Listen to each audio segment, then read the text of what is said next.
ever wonder about your life and you think, what if? Yeah. What if I'd done that other thing or gone to that other place? If that person had not shown up, or that, there's all these little different connections in our lives. And sometimes it just takes one thing to throw you into a whole other place, right?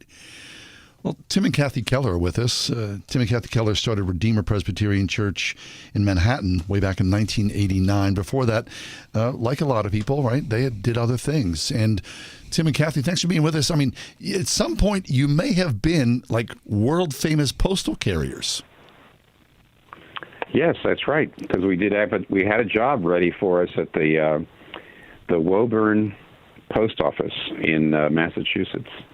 And we never got there because we got a call to a church in Virginia, so our postal service career never got off the ground. Okay, tell us that story. Why was postal carrier a career position you both considered? Yeah, Karen. The week before we got married, Tim had to sever his ties with the denomination he had belonged to because he could no longer sign their statement of faith, which believed that you could reach earthly perfection in this life, and Really? he just couldn't believe that anymore. Hard to believe that, right?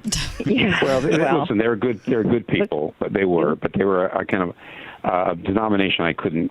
I love them, but I couldn't be in it anymore. I changed some of my understanding of how the Bible taught. So what Kathy's saying was I was actually a person looking for a church without really having a denomination. So we were not sure I was going to be able to get We a had church. we had no denominational ties, and it takes a long time to be a member of a church and to be well known and go under care and go through all of the administrative hoops. So we took the postal carrier exam and actually got past it and appointed because we didn't have any hopes of having a church. And then Tim got a call to be a 3-month interim at a church in Hopewell, Virginia, where we stayed for 9 years. So, wow, I love that so much. Okay, so I mean, is it a silly question? I don't think it's a silly question. What would your life have been like if you were postal carriers? Interesting, I think. Yeah. Probably be in better shape, walking Well, around. we probably would have, I think, since we were going to school up in New England, one of the things that would have probably changed, we would have put our roots down deeper. Okay.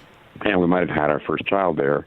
And there's a tendency, it could have been that whatever I did, I would have stayed in New England, which would have been different.